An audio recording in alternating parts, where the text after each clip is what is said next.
नमस्कार। आकाशवाणी से समाचार प्रभात के साथ मैं मुकेश कुमार।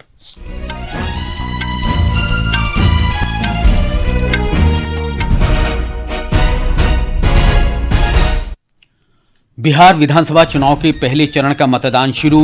लगभग 3,75,00,000 मतदाता 121 निर्वाचन क्षेत्रों में 1,314 उम्मीदवारों के भाग्य का फैसला करेंगे। कोच्चि नौसैनिक अड्डे पर सर्वेक्षण पोत श्रेणी के इच्छुक जहाज को आज नौसेना में शामिल किया जाएगा।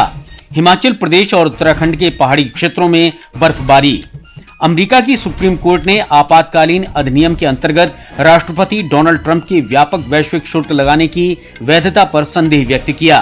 प्रधानमंत्री नरेंद्र मोदी ने विश्व चैंपियन भारतीय महिला क्रिकेट टीम से मुलाकात की। फिट इंडिया को बढ़ावा देने का आग्रह किया। और भारत और ऑस्ट्रेलिया के बीच चौथा T20 अंतर्राष्ट्रीय क्रिकेट मैच आज क्वींसलैंड में।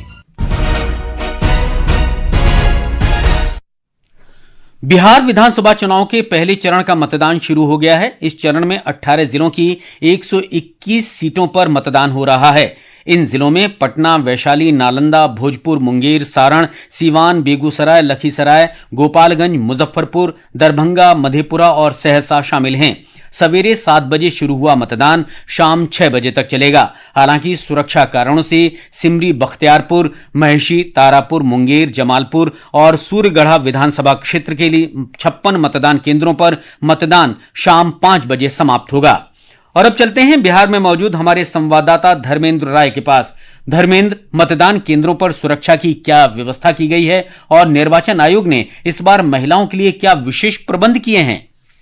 जी, मैं पटना जिले के कामा विधानसभा क्षेत्र के मेकरा पंचायत क्षेत्र में हूँ और यहाँ पर जो है सुरक्षा के व्यापक इंतजाम किए गए हैं। हर बूथ पर केंद्रीय अर्धसैनिक बलों की टुकड़ियां तैनात की गई हैं। जिला पुलिस और अन्य जो पुलिस बल के जवान तैनात किए गए हैं। तो सुरक्षा की पूरी व्यवस्था है। जहाँ तक महिलाओं के सुविधा के लिए बात की गई है, कई स्थानों पर जो है आदर्श मतदान केंद्र बनाया गया। वहाँ पर स्पेस भी है। बच्चों के लिए जो है वहाँ पर खेलने कूदने की व्यवस्था की गई है ताकि उनके परिजन जो है वोट डाल सकें।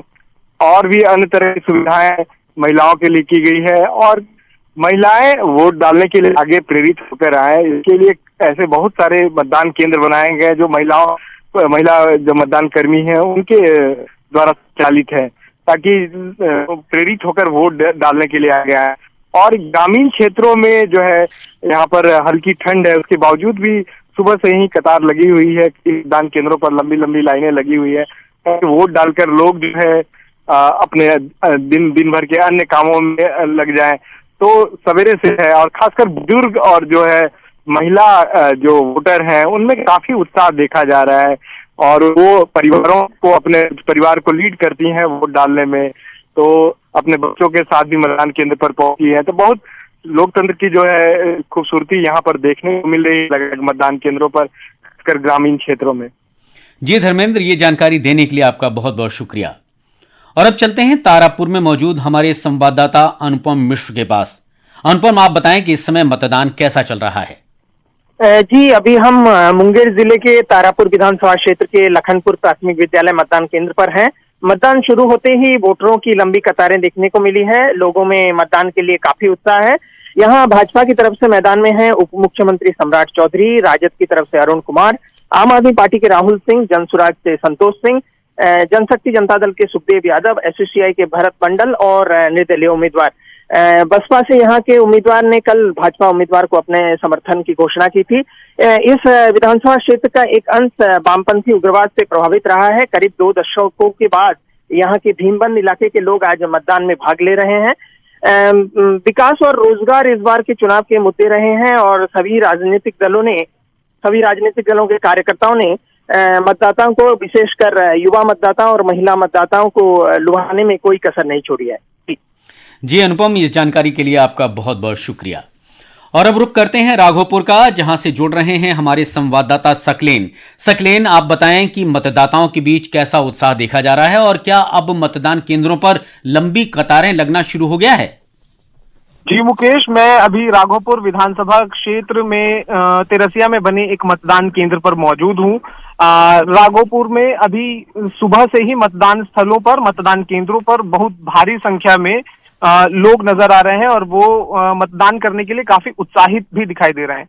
राघोपुर इस चरण की पहले चरण में सबसे हाई प्रोफाइल सीट में से एक है, क्योंकि इस सीट पर महागठबंधन के मुख्यमंत्री पद के उम्मीदवार तेजस्वी प्रसाद यादव चुनावी मैदान में है।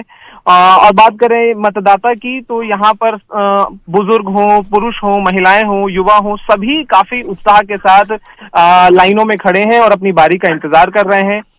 सुविधा के लिहाज से देखें तो चुनाव आयोग ने मतदाताओं के लिए मतदान केंद्र पर अलग अलग सुविधाएं उपलब्ध कराई हैं, जैसे मोबाइल जमा कराने की सुविधा। अगर बुजुर्ग और दिव्यांग मतदाताओं के लिए देखें तो व्हील चेयर और रैंप की व्यवस्था भी चुनाव आयोग द्वारा की गई है। सुरक्षा के लिहाज से शांतिपूर्ण और निष्पक्ष मतदान कराने के लिए सुरक्षा इंतजाम पुख्ता है। अन्य पोलिंग स्टेशनों की तरह यहाँ भी राज्य पुलिस के साथ साथ केंद्रीय अर्धसैनिक बलों की टुकड़ियां भी तैनात हैं। मुकेश जी सकलेन, आपका जानकारी देने के लिए बहुत बहुत धन्यवाद। और इस बीच चुनाव के दूसरे और अंतिम चरण का प्रचार तेज हो गया है। राष्ट्रीय जनतांत्रिक गठबंधन एनडीए और महागठबंधन तथा अन्य राजनीतिक दलों के स्टार प्रचारक और वरिष्ठ नेता चुनावी रैलियों को संबोधित करेंगे। प्रधानमंत्री और भारतीय जनता पार्टी के वरिष्ठ नेता नरेंद्र मोदी भागलपुर और अररिया में आज रैली करेंगे। भाजपा के वरिष्ठ नेता और केंद्रीय गृह मंत्री अमित शाह पश्चिमी चंपारण, पूर्वी चंपारण और मधुबनी जिलों में चुनाव रैली करेंगे। महागठबंधन की ओर से राष्ट्रीय जनता दल के तेजस्वी प्रसाद यादव आज मधुबनी, सुपौल, किशनगंज, कटिहार और पूर्णिया जिलों में रैलियों को संबोधित करेंगे। ये समाचार आकाशवाणी से प्रसारित किए जा रहे हैं। ताजा समाचार जानने के लिए आप हमारे social media handle x@AIR news Hindi को फॉलो कर सकते हैं। समाचार प्रभात में आपका फिर स्वागत है। इक्षक जहाज को औपचारिक रूप से आज नौसेना में शामिल किया जाएगा। नौसेना प्रमुख एडमिरल दिनेश के त्रिपाठी की उपस्थिति में इस जहाज का जल अवतरण किया जाएगा। एक रिपोर्ट। रक्षा मंत्रालय ने बताया कि सर्वेक्षण पोत श्रेणी के तीसरे और दक्षिणी नौसेना कमान में तैनात होने वाले पहले पोत के साथ इक्षक भारतीय नौसेना की जल सर्वेक्षण क्षमताओं को बढ़ाएगा। मंत्रालय ने कहा कि इक्षक जहाज निर्माण में भारत की बढ़ती आत्मनिर्भरता का उदाहरण है। इस पोत को बंदरगाहों और नौवहन चैनलों के पूर्ण पैमाने पर तटीय और गहरे जल सर्वेक्षण के लिए डिजाइन किया गया है। इससे प्राप्त डेटा समुद्र में सुरक्षित नौवहन सुनिश्चित करने और भारत के समुद्री सुरक्षा ढांचे को मजबूत करने के लिए महत्वपूर्ण होगा। रईसुद्दीन की रिपोर्ट के साथ समाचार कक्ष से पायल शर्मा। प्रधानमंत्री नरेंद्र मोदी ने भारत की अग्रणी सहकारी संस्था अमूल को वैश्विक सहकारी समितियों की रैंकिंग में प्रथम स्थान और इफ्को को द्वितीय स्थान प्राप्त करने पर बधाई दी है। प्रधानमंत्री नरेंद्र मोदी कल नई दिल्ली में राष्ट्रगीत वंदे मातरम की 150 वर्ष पूरे होने पर एक वर्ष के स्मृति उत्सव का उद्घाटन करेंगे। संस्कृति मंत्रालय कल से अगले वर्ष 7 नवंबर तक चलने वाले राष्ट्रव्यापी कार्यक्रम का आयोजन कर रहा है। केंद्रीय मंत्रिमंडल ने 1 अक्टूबर को इन समारोहों को स्वीकृति दी थी।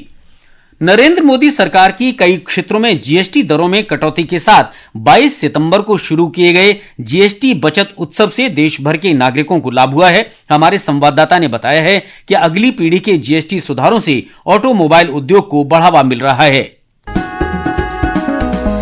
नए जीएसटी सुधारों ने ऑटोमोबाइल क्षेत्र में करों में उल्लेखनीय कमी करके नागरिकों को राहत प्रदान की है। 3500 सीसी तक की इंजन क्षमता वाली बाइकों पर जीएसटी को 28% से घटाकर 18% कर दिया गया है। वहीं 1200 सीसी से अधिक क्षमता वाली पेट्रोल इंजन कारों और 1500 सीसी से अधिक की इंजन क्षमता वाली डीजल कारों पर टैक्स अब 18% लगता है। इससे किफायती श्रेणी की गाड़ियां सस्ती हो गई है और घरेलू उपभोग को भी बढ़ावा मिला है। इसके अतिरिक्त बड़ी कारों पर अब बिना किसी उपकर के 40% कर लगता है। मोटर कारों और मोटर बाइकों के निर्माण में इस्तेमाल होने वाले कल पुर्जों पर भी टैक्स घटाकर 18% कर दिया गया है। आकाशवाणी समाचार से बात करते हुए नई दिल्ली की एक कार सेल्स एग्जीक्यूटिव ने बताया कि जीएसटी सुधारों से हुई सस्ती दरों के कारण ग्राहक अब वाहन खरीदने में अधिक रुचि दिखा रहे हैं। जीएसटी से बहुत फायदा तो हुआ ही है। जिस तरह से मोदी जी ने 22 सितंबर से नवरात्रा में और दिवाली में लोगों को जो गिफ्ट दिया है एज अ जीएसटी के रूप में, जैसे 28% को 18% कर दिया है और 1200 और 1500 सीसी की व्हीकल्स पे ही हुआ है, तो इससे लोगों के अंदर एक रुझान बढ़ गया है ऑटोमोबाइल्स की तरफ आगे बढ़ने का। दरों को युक्ति संगत बनाने से बिक्री बढ़ाने में मदद हुई है, जिससे किसानों, छोटे व्यापारियों और दिहाड़ी मजदूरों को सीधा लाभ मिला है। ये सुधार घरेलू मांग और रोजगार सृजन को भी बढ़ावा दे रहे हैं, जिससे भारत के भारी उद्योगों में सतत और तकनीक संचालित विकास का मार्ग प्रशस्त हुआ है। ऋषु जायसवाल के साथ आदर्श, आकाशवाणी समाचार, दिल्ली।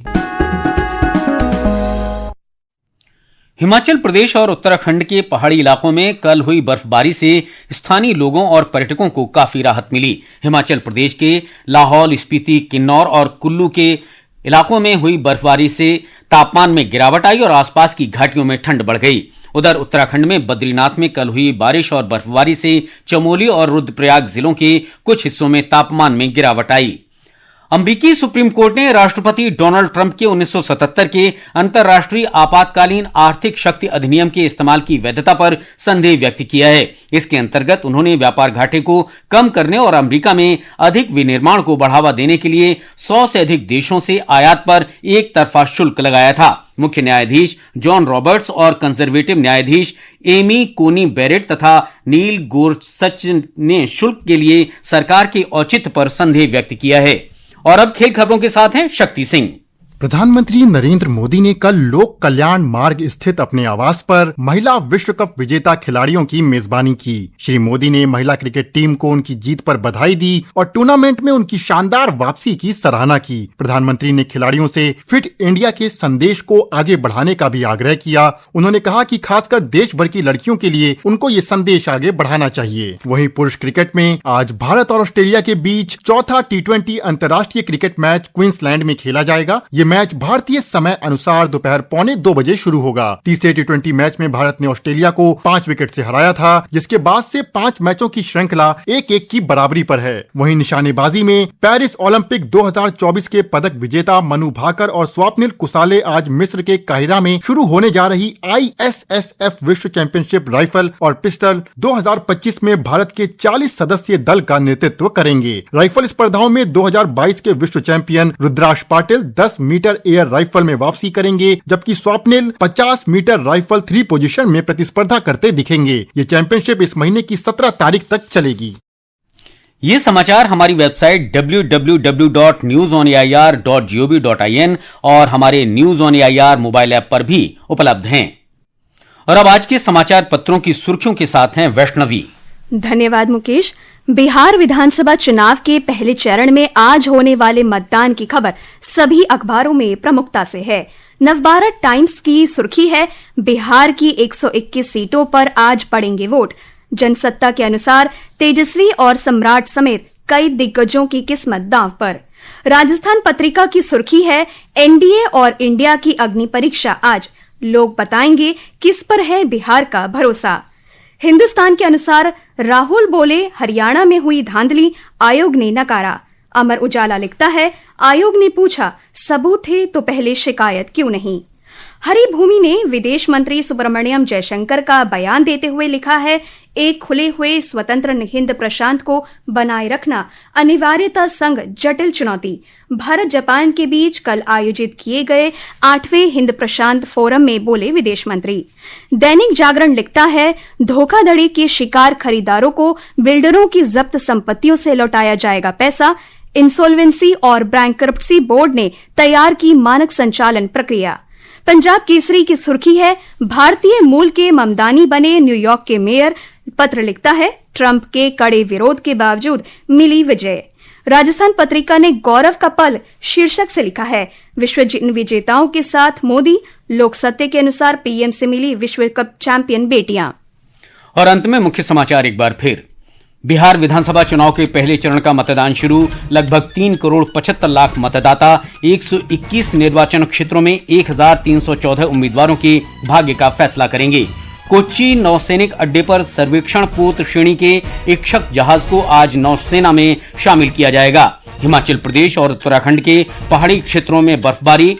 अमेरिका की सुप्रीम कोर्ट ने आपातकालीन अधिनियम के अंतर्गत राष्ट्रपति डोनाल्ड ट्रंप के व्यापक वैश्विक शुल्क लगाने की वैधता पर संदेह व्यक्त किया।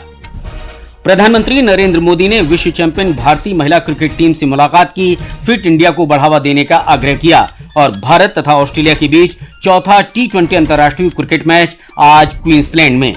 इसके साथ ही समाचार प्रभात का ये अंक समाप्त हुआ। नमस्कार।